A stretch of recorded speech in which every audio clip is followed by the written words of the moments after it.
হাদিসগুলি শুনেছি, কিন্তু এই হাদিসটা, এই জায়গার হাদিসটা অনেকে আমরা শুনিনি। ইমাম জুরকানি বলছেন, নবী যখন হিজরত করে মক্কা থেকে মদিনায় যাচ্ছেন সিদ্দিক আকবর আবু বকর সিদ্দিককে সাথে নিয়ে, তো মদিনার কাছাকাছি আসার পর নবীজির অনেক ক্ষুধা লাগলো। আসরের সময় যখন চলে আসছে, নবীজির তখন খুব ক্ষুধা লাগলো। একটা ঘর দেখলেন আমার পেয়ারা নবী, কাছাকাছি গেলেন, ডাক দিলেন, কেউ কি আছেন? ভিতর থেকে আওয়াজ আসলো, এক খাতুন, একজন মা। বললেন যে আছি, কি প্রয়োজন, কি চাই? যখন আমার নবীজি একটু কাছাকাছি গেলেন, ওই মহিলা তাকিয়ে আছে আমার নবীজির চেহারা মোবারকের দিকে। ইহুদি ছিল, গুনাহগার ছিল, বেদিন ছিল, কিন্তু নবীজির দিকে তাকিয়ে আছে। নবীজি বলতেছে, খাওয়ার কিছু হবে? আমরা দুজন মুসাফির। আরবের মধ্যে একটা কালচার আছে, খুব মেহমানদারি, যেমন চট্টগ্রামে ওই কালচারটা আছে। মেহমানদারি করতে অনেক বেশি প্রাণবন্ত চট্টগ্রামের মানুষরা, ঠিক না? তেমনি ভাবে আরবের মানুষ, আমার মদিনাওয়ালা সুন্নত, মদিনার দেশের মানুষের মতো, ঠিক না? আমার নবী মেহমানদারি করতে পছন্দ করতেন। তো যখন আরব মহিলা, তো বলতেছে মেহমানদারি করতে পারলে অনেক খুশি হতাম, কিন্তু ঘরে কিছু নাই, বকরি কিছু ছিল, আমার স্বামী চড়াতে নিয়ে গিয়েছে বকরিগুলি। এখন ঘরের মধ্যে এমন তেমন একটা খাবার দাবার নেই, আপনাকে যে খেদমত করব। আমার নবীজি দেখলেন একটা পাশে, ওই ঘরের কাছে কোণার মধ্যে বারান্দা, একটা কামজোর একদম একটা বকরি বাঁধা, একটা বকরি বাঁধা। তখন নবীজি বললেন, ওই বকরিটা আছে তো, ওখান থেকে আমি একটু দুধ নিয়ে নেই। তখন ওই মহিলা বলতেছে, এটার পাটা একটু ভাঙা, এজন্য এটাকে রেখে গিয়েছেন, এখন কোনোভাবে আর সম্ভব না। নবীজি বলেন, আমি চেষ্টা করে দেখি, যদি আপনার আপত্তি না থাকে। নবীজি গেলেন, আবু বকর সিদ্দিককে কাছে নিয়ে বললেন যে, আবু বকর তুমি দুধ নিতে থাকো, আমি পশুটার গায়ের মধ্যে, বকরিটার মধ্যে হাত রাখছি। আমার নবী যখন দাস্ত মোবারক ওই পশুর উপরে পড়লো, সুবহান, হাদিসে এসেছে, পাটা সাথে সাথে সোজা করে দাঁড়ালো, দাঁড়িয়ে সে প্রশস্ত করে দিল যাতে দুধটা নিতে সুবিধা হয়। হাদিসে এরকম এসেছে, ওই ঘরে যতগুলি পাত্র ছিল সমস্ত পাত্রের মধ্যে দুধ টইটুম্বর হয়ে গিয়েছে, সুবহানাল্লাহ। সব যখন টইটুম্বর হয়ে গিয়েছে, ওই খাতুন তো এরকম নাজারা জীবনও দেখে নাই, এরকম ম্যাজিক, এরকম মোজেজা, তার কাছে তো জাদু মনে হয়েছে, যেটা কি হলো। তো তেনার সন্তানও ছিল, ছোট্ট সন্তান, ছেলে, সেও দেখছে, মোহাব্বতও দেখছে, মোহাব্বতের মাও দেখছে, সুবহানাল্লাহ। এরপরে যখন আমার নবী দুধটা নিলেন, কিছুটা পান করে, এরপরে বললেন যে ঠিক আছে, আমি রেখে চলে যাচ্ছি। নবীজি চলে যাচ্ছেন, কিন্তু ওই মা এবং মায়ের ছেলে দুইজনই নবীজির দিকে তাকিয়ে আছে, দেখতেছে চলে যাচ্ছে, চলে গেছে। অনেক দূর চলে যাওয়ার পর মা ছেলে বসে বসে গল্প করতেছে, কত নুরানি মানুষটা ছিলেন, কত নুরানি ছিলেন। এরপরে ওই মোহাব্বতের বাবা আসলো, আবু মোহাব্বত যখন আসলো, ভিতরে প্রবেশ করলেন, বকরি টকরি বাঁধলেন, বাঁধার পর যখন ভিতর প্রবেশ করলেন, বলতেছে কি ব্যাপার, একটা খুশবু পাইতেছি, এই খুশবু জীবনও পাই নাই, একটা সুগন্ধি পাচ্ছি, স্মেল আমি কোথাও পাইনি, এরকম সুগন্ধি কোথা থেকে আসছে। তখন ওই খাতুন বলতে লাগলেন যে, হে স্বামী, হে আমার প্রিয়তমা, আপনাকে কি বলবো, কে জানি একজন এসেছিলেন, কে জানি এসেছিলেন, মানুষের মতো চলতে, যত দূর থেকে দেখছি তত প্রেমে পড়ছি, যখন কাছে দেখেছি তখন আপন মনে হচ্ছিল, এত আপন মনে হচ্ছিল। দুইটা শব্দ বলে, দূর থেকে দেখছি তত তত ভালো লাগছে, খুবসুরত লাগছে, সুন্দর লাগছে, জামিল লাগছে, হাসান লাগছে, হাসিন লাগছে, কিন্তু যখন কাছে আসছেন তখন বেশি বেশি আপন মনে হচ্ছিল। মনে হচ্ছে এই আপন মানুষটার জন্য ওয়েট করছি এতদিন। বলে কি বলো, ওই মানুষটার সাথে আমার একটু দেখা করা দিবা না, আমি তো ছিলামই, আমাকে ডাক দিতা। বলতে উনি এমন কাজে, ওনাকে দেখতে দেখতে আমাদের সময় পার হয়ে গিয়েছে। যখন এরকম বলতেছে, কি চেহারার কথা বলবো, কি চোখ মোবারকের কথা বলবো, এরকম বলতে বলতে ছোট্ট বাচ্চাটা বলে উঠলো যে, মা একটু ওই বকরির কথা বলবা না, বকরির সাথে কি করেছে? তখন বলে হ্যাঁ হ্যাঁ।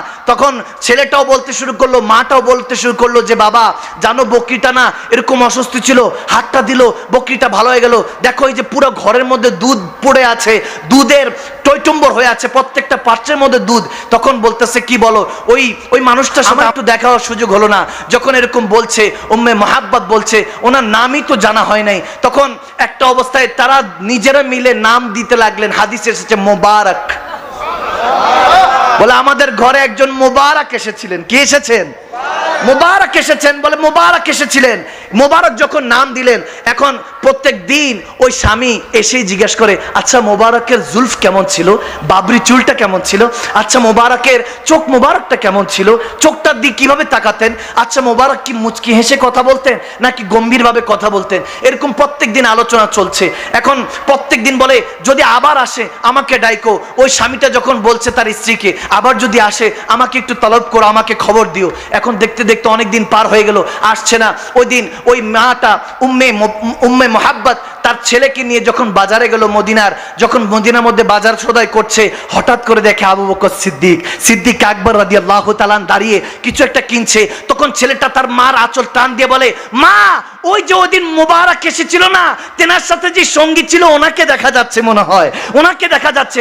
দৌড়ায় তারা আসলো, এসে বলতেছে, হে আজনবী, আপনি কি মনে আছে ওই দিন ওই যে বকরির উপর একজন হাত ফিরেছিলেন, দুধের ব্যবস্থা হয়েছে? হযরত আবু বকর সিদ্দিক মুচকি হাসি দিয়ে বলে, হ্যাঁ আমি আপনাকে চিনতে পেরেছি, আপনাদেরকে চিনতে পেরেছি। বাচ্চাটাকে আদর করে দিলেন। বলেন কি চাই? বলে ওই ওনাকে, মোবারক কোথায়, মোবারকের সাথে দেখা করতে চাই। আবু বকর সিদ্দিক একটু স্ট্রেঞ্জ হলেন, অবাক হলেন। বলে মোবারক কে? হু ইজ মোবারক? মোবারকটা কে? আমার নবীর নাম যে তারা বসে বসে মোবারক দিয়ে রেখেছে, প্রিয়তমা দিয়ে রেখেছে, তারা তো আর জানা নেই। বলতেছে কোন মোবারক? বলে ওই যে উনি যে এসেছেন ওনার নাম তো আর জানা নেই, ওই যে জেনার চেহারা তো নুরানি। মুচকি হাসি দিয়ে সিদ্দিক আকবর বলতেছে, হ্যাঁ ওনার নাম মুহাম্মদ মুস্তাফা সাল্লাল্লাহু তাআলা আলাইহি সাল্লাম। তিনি ইসলামের পয়গম্বর, তিনি আমাদের নেতা, আমাদের পয়গম্বর, আমাদের দয়াল নবী, রাহমাতুল্লিল আলামিন নবী, আল্লাহর হাবিব। যখন এই কথা বলছে, বলে আমরা যেতে চাই। দৌড়ায় মা ছেলে সিদ্দিক আকবরের সাথে আমার নবীর কদমে গেল। নবীর কদমে পড়ে তারা কালমা পড়ে মুসলমান হয়ে গেল। যখন মুসলমান হয়ে ঘরে ফিরছে, এখন বাবা আসলো, ওই স্বামীটা আসলো, এসে বলতেছে, কি গো তোমার চেহারা দেখে এত নুরানি মনে হচ্ছে কেন? মনে হচ্ছে তিনি কি এসেছেন নাকি? তিনি কি এসেছেন? বলে না না, তিনি আসেন নাই, বরং তেনাকে আমরা পেয়ে গিয়েছি, তেনাকে খুঁজে নিয়েছি। তিনি মদিনারই এক গলিতে থাকেন, অলি গলিতে থাকেন, মুস্তাফা নাম, তেনার নাম মুহাম্মদ। বলে কি বলো, আমাদের মোবারকের নাম মুহাম্মদ, নামটাও তো মোবারক, নামটাও তো মোবারক। বলতেছে সেই মোবারক মুহাম্মাদের কাছে যেতে চাই। তখন বলতেছে, হ্যাঁ চলো চলো। ওই স্বামী তার স্ত্রীকে নিয়ে আবার গেলেন, গিয়ে আমার নবীর কাছে গিয়ে অঝরে চোখের পানি ছেড়ে দিলেন। বললেন, ইয়া রাসূলুল্লাহ, ইয়া হাবিবাল্লাহ, আপনি আমাদের ঘরে এসেছিলেন, এরকম কেউ আসে নাই। হাদিস এসেছে ওই বকরি হযরত ওমরের খলিফার মধ্যে খেলাফতের পর্যন্ত ওই বকরি ছিল। যখন দুর্ভিক্ষ একটা সময় পড়েছিল, যখন কোথাও পানি পাওয়া যাচ্ছিল না, হযরত ওমর বলতেছেন ওই বকরি উম্মে মুহাব্বতের ঘর থেকে ওই বকরির দুধ মুসলমানদেরকে সাপ্লাই দেওয়া হয়েছে, মুসলমানদের ব্যবস্থা করা হয়েছে পান করার জন্য। ওই অবস্থা হয়েছে। এজন্য এটাই বলতে চাই, আগাজ দিতে চাই, আমরা যদি সেই নবীর উম্মত হতে যাই, সে তো ইহুদি ছিল, কলমা পড়ে তারা মুসলমান হয়েছে, আমরা তো রেডিমেড উম্মত। আমরা যদি নবীর নামে ফিদা হই, আল্লাহ আপনাকে বান্দা থেকে বন্ধু বানাতে দেরি হবে না। মালিক আরশ থেকে ডাক দিয়ে বলবে, ওগো কামলিওয়ালা নবী, আপনি মদিনায় কি করছেন? যান যান, আজকে চট্টগ্রামের সীতাকুণ্ডের মধ্যে একটা মজলিস সাজানো হয়েছে। আজকে যখন তারা মুনাজাত দিয়ে ঘরে যাবে, দুনিয়ার চোখটা বন্ধ করতে দেরি হবে না, আমি রব্বে করিম তার কিসমতের চোখটা খুলে দিব। জান ইয়া রাসূলুল্লাহ বলে তারা চিৎকার দিয়েছে। আজকে তাদের সাথে দেখা করে তাদের সিনাকে মদিনার আয়না বানিয়ে দেন।